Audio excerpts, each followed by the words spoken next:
Welcome to SVG-TV News for Wednesday, November 3rd, 2021. I am Rochelle Batiste with the details.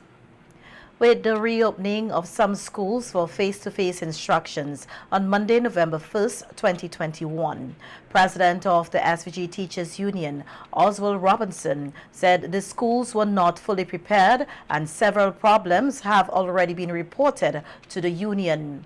Robinson was at the time addressing a news conference yesterday afternoon hosted by the union at its headquarters. But the problem as it stands now, many of those schools are still not yet physically ready.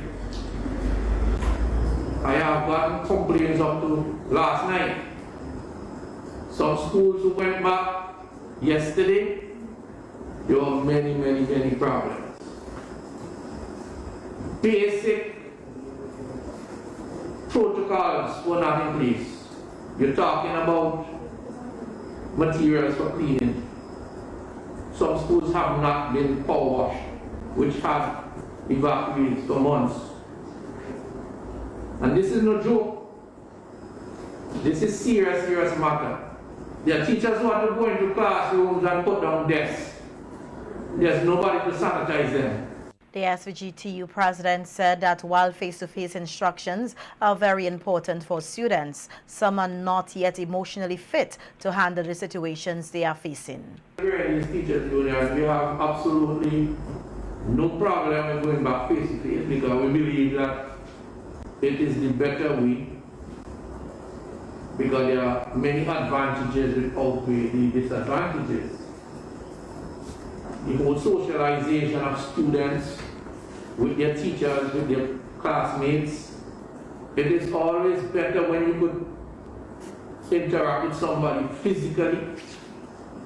It assists in a number of your communication skills. You could deal with a lot of the behavioral problems directly rather than online. And the list goes on and on. But students who went to school yesterday, especially those in the primary school, a lot of them were scared because you have to be wearing a mask 9 to 3, lunch break, you have to take it off for lunch, and during the break period. The teachers' union head also noted that COVID-19 is not the only health problem that could affect students, as dengue fever is still a problem in the country. Issue of dengue is still among us. But yet, the Ministry of Education has authorized schools that students must go back in their full uniform. Somebody's not thinking right. I listened to the news this morning, and a lot of time when I speak, I listen to the news. If I get stats, I get it from the news. But I believe it or not is a different story. But if I'm quoting what the Ministry of Health says, that's the Ministry of Health statistics. That's not my zone. That's not the teachers' union own. And sometimes people come and ask me for stats. But the CMO said in the news release that dengue, the evidences of dengue increasing. Dengue is still with us, but we want our students to go back to schools in their full uniform, rather than going back to what they had in the latter part of last school year. Schools across St. Vincent and the Grenadines were reopened on Monday, November 1st with full face-to-face classes and a blended format. The Ministry of Education says the recommended format for the operation of schools across the island was based on the percentage of staff vaccinated and the adherence to the health protocols. And on radio today, Prime Minister Dr. Raul Gonzalez said generally all things went well for the reopening of schools for face-to-face instructions from Monday, November 1st. However, he said there were minor hiccups encountered which would have been addressed. Have been sanitized, they have been repaired, furniture has been put in. Of course, here and there, I've received reports that you need a few more pieces of furniture, one or two teachers their desks and their chairs had gotten broken during when the shelterees were occupying. So there are a couple of things like that. But whenever I get any report, I certainly on my through text or through the email, I immediately report to the Ministry of Education, and of course, they have their own internal systems of check-in. Today, several schools which had finishing work to be done on their buildings started their face-to-face instructions. They include the Girls High School, the St. Vincent Grammar School, and the Sandy Bay Secondary School. The St. Vincent Grammar School this year recorded a pass rate of 89.54%, which is a decrease from last year. While the principal is pleased with some of the students' performances, Hugh Collin, Sam said they are, however, disappointed with the overall percentage pass rate and that they have requested of CSEC a review of the grades for at least 50 students. There were some anomalies in some subject areas, so we had large numbers coming up with fail grades. So we have to have those checked out because, like I said, it's an anomaly. So yeah, we have close to 50 students. So that's why I'm saying, I mean, the 89, while we are disappointed with the 89%, if those results come back and they are pass grades, it's going to, increase the pass rate for us. 133 fifth formers from the grammar school sat the CSEC exams this year, ranging from 6 to 14 subjects, with Kajit Jack out front as the school and the country's top performer, obtaining all 14 subjects with grade 1s. He's an excellent student. He has always been a high roller since he came in Form 1. And a very balanced student as well. It's not just about academics, coming up through the different levels. He was into Taekwondo, I think, karate. He's also a Christian, so he is very balanced, very intelligent. We're really, really proud of him. The St. Vincent Grammar School started their face-to-face instructions today at the temporary location at the E.T. Joshua Tarmac in Annisville. The deputy headmaster said the face-to-face instructions are given priority to fifth formers who will be sitting the CSEC exams next year. We'd love to have prioritized the Form 1s as well, but because we are limited to just 1/3, it will be a challenge. It would be good to have them, but we have to prioritize the fifth formers because they have the external exams in a matter of months. So once things are normalized, we could go full face-to-face and we're going to have all of them out.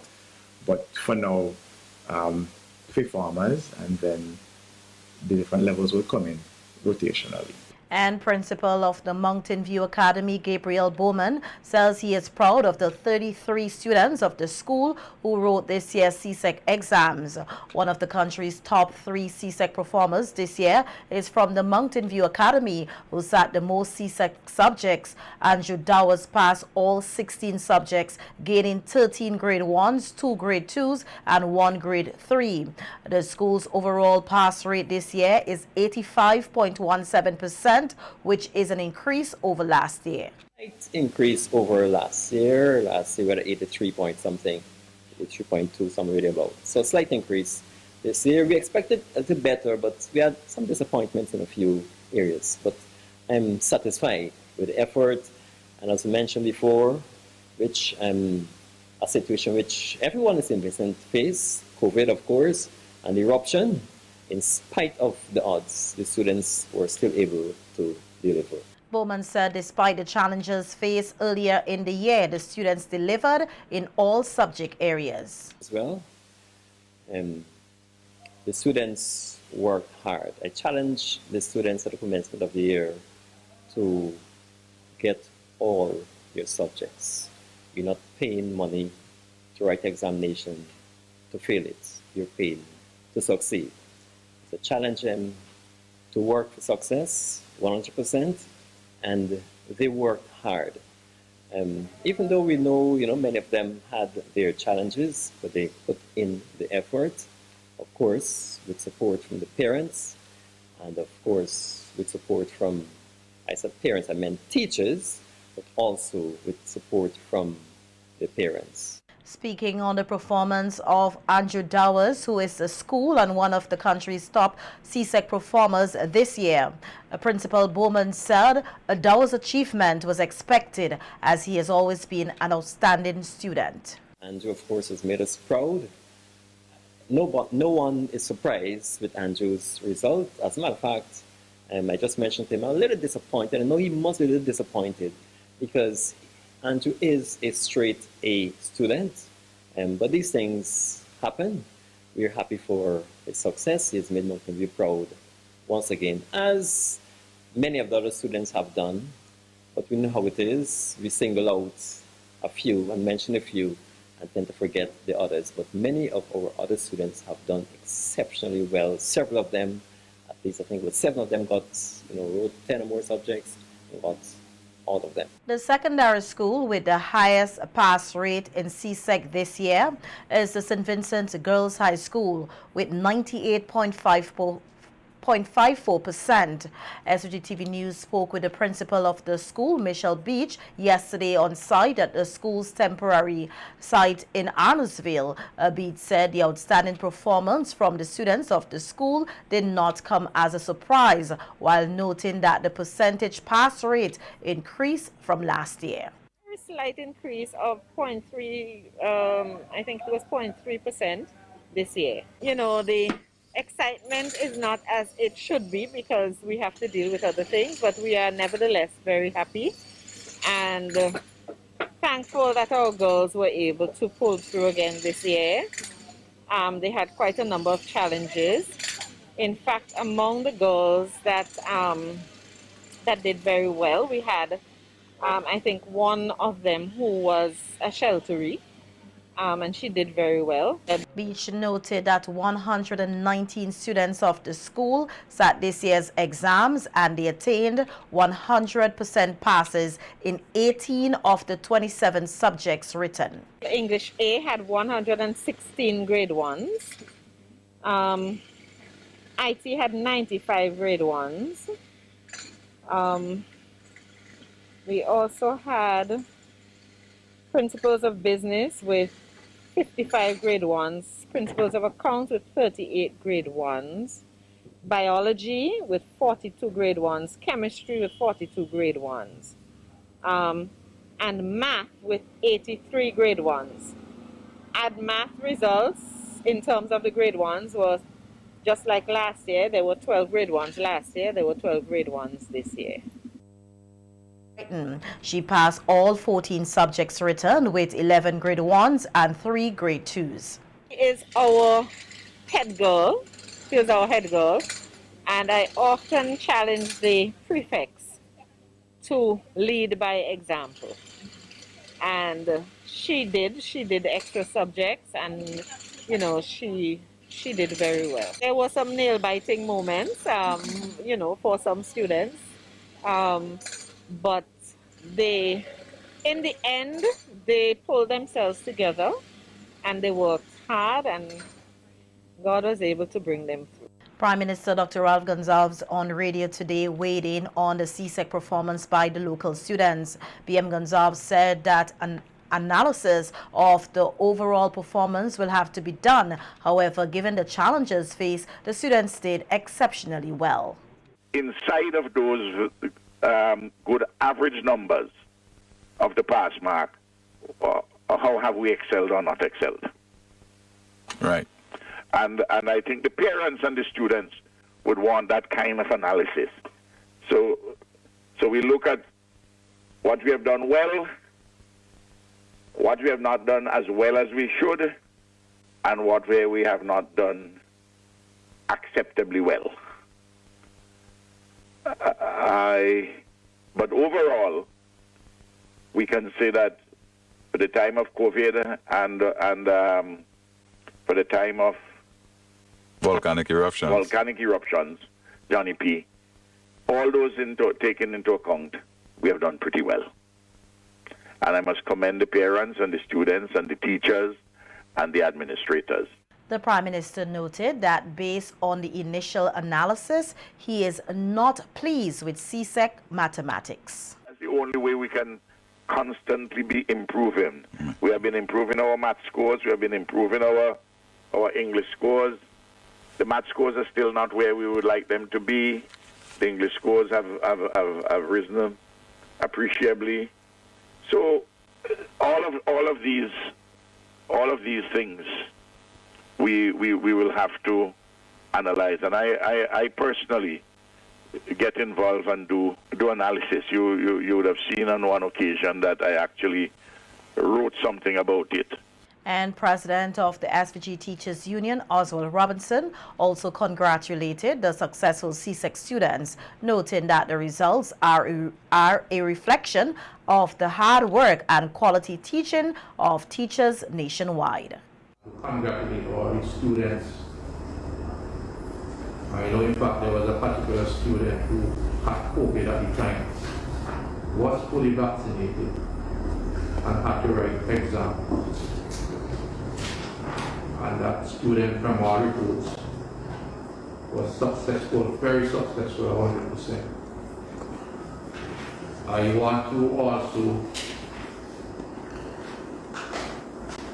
congratulate the parents of those students.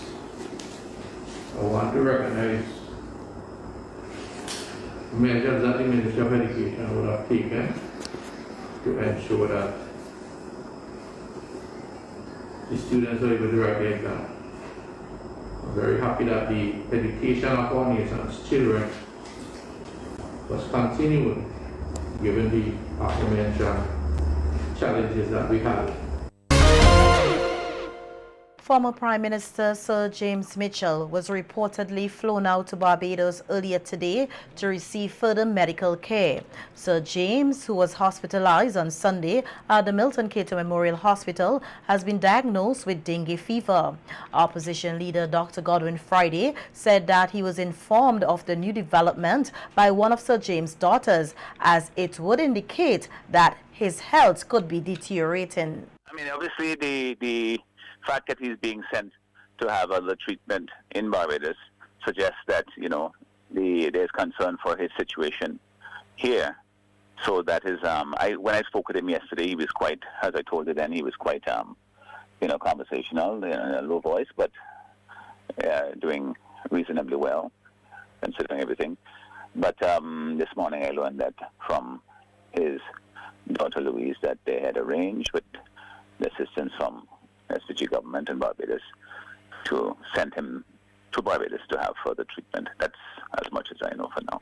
Yesterday, the opposition leader made an appeal for blood donation for Sir James, who was in need of at least 8 pints of blood. Dr. Friday was one of the blood donors and said he is satisfied with the response by people to donate. When I was there yesterday, I saw a number of persons. I don't have a record as to who went or didn't, but I know that other persons were planning to go as well, who had told me that they were going. So I expect that they had quite a number of persons who responded. And of course, you know, it's beneficial to the blood bank in general, because if there is an excess in the amount that is donated, then it goes into the bank and other persons will benefit from it. And the information reaching SVG-TV News indicates that Sir James, who is now in Barbados, has developed pneumonia, which is an infection that inflames your lungs. We do wish him all the best. In other news now, we hear that a 65-year-old male who tested positive for COVID-19 on October 20th and died on November 1st has brought the country's death toll from the viral illness to 69. The deceased was said to be unvaccinated. Meanwhile, 13 new COVID-19 positive cases were reported from 74 samples collected on Saturday, October 30th, resulting in a positivity rate of 17.6%. 12 new rapid antigen positive results were also reported from flu clinics on Saturday. On Sunday, October 31st, 4 new COVID-19 positive cases were reported from 17 samples collected, resulting in a positivity rate of 23.5%. No new rapid antigen positive results were reported from flu clinics on that day. There are currently 7 patients admitted for COVID-19 at the Argyle Isolation Facility. All are said to be unvaccinated. 25 patients were also admitted to the COVID-19 wards at the Milton Cato Memorial Hospital. 22 of these patients are unvaccinated, 2 are partially vaccinated, and 1 is fully vaccinated. 806 new recoveries were noted over the reporting period. 1,029 cases are currently active, and 69 persons with COVID-19 have died. 5,012 cases of COVID-19 and 3,914 recoveries have been recorded in St. Vincent and the Grenadines since March 2020. With a shortage of AstraZeneca COVID-19 vaccine in the country and over 8,000 persons yet to take their second dose, Health Promotions Officer Shanika John is encouraging these persons to get fully vaccinated, even if the second dose is another vaccine. On the radio yesterday, John explained that persons who took the AstraZeneca vaccine as the first dose can use a different vaccine as a second dose, noting that according to science, the mixture of vaccines is safe and can offer better protection against COVID-19. In particular, started giving first dose AstraZeneca for those persons 60 and older, about 40 thereabout and older. And then after that, they stopped giving AstraZeneca and started giving Pfizer. And they realized that there was a much more, in terms of the protection and the efficacy and the number of persons within that specific age group who were, 1, testing positive for COVID-19, 2, who were also getting symptomatic for COVID-19. Because remember, even if you're vaccinated, you can still get the virus. We established that early in the movie. The only difference is that after you've taken the vaccine, your symptoms are reduced, the severity of the disease is significantly lower or non-existent, and it also reduces your chances of hospitalization and death. And Canada saw that in that specific population where they give the Pfizer vaccine, and even in the UK as well. So that's part of the reason why we have adopted that particular methodology, because it has been proven to work. According to the latest figures provided by the Ministry of Health, 45,147 COVID-19 vaccines have been administered in SVG, of which 26,640 have received their first dose and 18,507 have received their second dose. The Health Promotions Officer explains why it is important that persons get a second dose from the available vaccines so that they can become fully vaccinated. Because there are some persons who will get their first dose and for whatever reason they may decide to opt out of their second dose, but you're not considered fully vaccinated unless you get your first and second dose, and that's AstraZeneca and Pfizer. There's some vaccines that would require you to get a single shot, which is, for example, Johnson & Johnson, or if you decide to take only Sputnik V, the first component, which is light, and that could be considered as fully vaccinated. But if you are vaccinated with AstraZeneca, Pfizer, or even if you've traveled and you got Moderna or any of the other vaccines, those vaccines must be complemented with their second dose. To get the full benefit of the vaccine, you need to take your first dose and your second dose, unless you're using a vaccine that only requires a single dose. For those persons who've been vaccinated about 6 to 8 months already, we're encouraging you to take the Pfizer as a booster, or take a booster. You can take the Sputnik as well. John also spoke briefly on the rollout of the digital vaccination certificate, encouraging persons who have already been fully vaccinated to apply for one. So the digital vaccine certificate is currently being run by our IT department. The team has been working really hard to see how best we could get those up and running. They're actually ready if you have not applied or if you want to know more information about it. So the digital certificate is really just a digital form. It's just like a paper-sized document with a barcode. The barcode is specific to you as the individual, and it has all of your information. So you know, from time to time, Johnny, when we travel, we have these barcodes, whether for airlines and so forth, that we will just scan. Yeah. Sometimes in restaurants, you scan and you pay your bill, or you scan and redeem your points or whatever. The digital certificate is working in a similar way.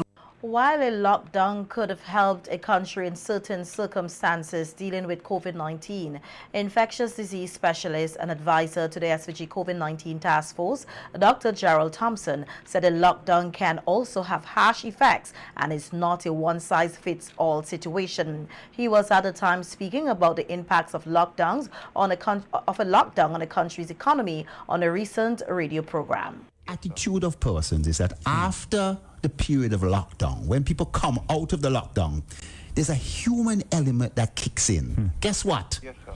They learn very little from the harsh realities of lockdown, and they splurge. They basically get out again, start losing all the physical contact protocols and wearing masks and so forth. And guess what? That's when you have another wave. We had some outbreaks in Greg's and in Owea. We did that. But now we've gone way past that. We've had community spread. If I were to show you a map of what's happening in the country, it's not possible. Let's lock down this village versus that village and that one.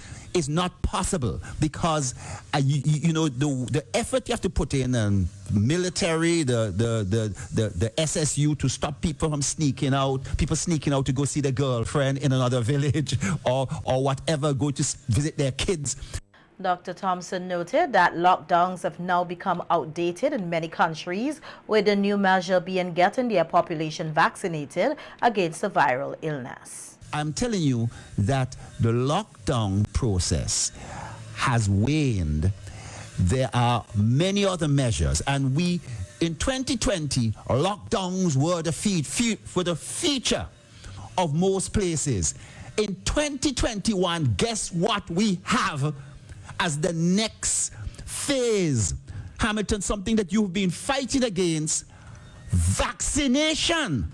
So that I'm putting it to you that if persons vaccinate, this need for lockdowns was a 2020 phenomena when there was no vaccine. And you're still advocating, don't take the vaccine and lock down. When we've gone past that.